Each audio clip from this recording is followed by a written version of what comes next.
warahmatullahi wabarakatuh. Perkenalkan, nama saya Angel Hanifaningsi.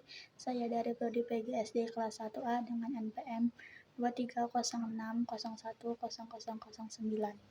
Adanya video ini saya akan menjelaskan tugas kuliah PKN dengan dosen pengampu Pak Rosman M. Hum dari dua naskah yang saya baca tentang pentingnya prinsip kebijaksanaan berdasarkan Pancasila dalam kehidupan hukum. Dan ada juga otoritarianisme birokratik Orde Baru, krisis ekonomi dan politik, dan demokrasi formal masa reformasi. Sudah saya sebutkan berikut ini. Tujuan penelitian ini dilakukan dengan tujuan untuk mengetahui dan memahami makna sila keempat Pancasila dalam kehidupan demokrasi negara. Kemudian penelitian ini ditunjukkan untuk membangun strategi membumikan prinsip kebijaksanaan berdasarkan sila keempat. Metode penelitian ini merupakan penelitian hukum yang mengkaji mengenai norma dan prinsip dasar dalam sila keempat. Pancasila merupakan sumber dari segala sumber hukum, juga mengandung berbagai landas filosofis dan pembentukan hukum. Pendapat dari Swetan Yowik-Dosabroto yang diikuti oleh hakim ialah penelitian hukum yang menjadikan kaidah-kaidah hukum abstrak sebagai ukuran kebenaran studi hukum, karena objek kajiannya terkait dengan norma, konsep, dan doktrin yang berkembang dalam pemikiran hukum. Kesimpulannya ialah sila keempat Pancasila memiliki makna dan prinsip-prinsip dasar dalam kehidupan berdemokrasi di Indonesia. Prinsip-prinsip tersebut tidak dapat berdiri sendiri dan harus dijadikan landasan filosofis yang ditaati dan diimplementasikan secara konsisten untuk mencapai tujuan negara.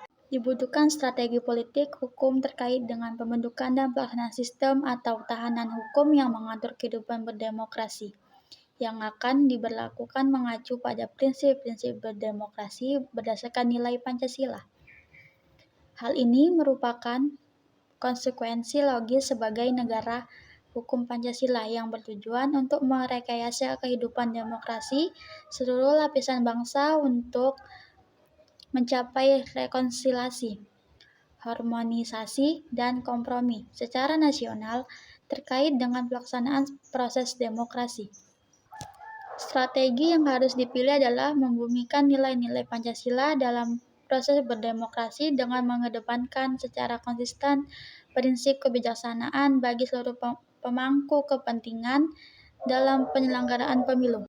Prinsip kebijakan ini nampaknya menjadi prinsip yang mempunyai makna filosofi yang sangat fundamental, dengan tujuan agar apa yang menjadi harapan rakyat dan tujuan bernegara dapat tercapai dan terwujud dengan berbasis pula pada prinsip-prinsip kerakyatan yang berkeadilan sosial. Ada pula otoritarisme birokratik Orde Baru, krisis ekonomi dan politik, dan demokrasi formal masa reformasi, yaitu negara otoritarisme birokratik Orde Baru memang sudah runtuh, dan pemerintah baru sekarang ini sedang mencoba untuk berpegang pada apa yang disebut penyelenggaraan negara yang demokratis. Tapi nampaknya ada yang perlu dicatat di sini, seperti yang dilakukan oleh Jürgen Habermas. Demokrasi yang selama ini berlangsung lebih bersifat formal dan prosedural. Artinya, penyelenggaraan hidup bernegara hanya dilakukan oleh lembaga-lembaga formal bernegara, yang isinya menunjukkan pada aturan-aturan mengenai relasi antar lembaga-lembaga eksekutif, legislatif, yudikatif, dan instansi-instansi pemerintahan lainnya. Tanpa ada ketertiban dari institusi-institusi kemasyarakatan, demokrasi yang demikian itu sangat dibutuhkan strategi politik hukum terkait dengan pembentukan dan pelaksanaan sistem atau tahanan hukum yang mengatur kehidupan berdemokrasi, yang akan diberlakukan mengacu pada prinsip-prinsip berdemokrasi. Sekian saja materi yang bisa saya sampaikan, lebih dan kurang saya mohon maaf. Semoga materi yang saya sampaikan bermanfaat untuk semua orang. Wassalamualaikum warahmatullahi wabarakatuh.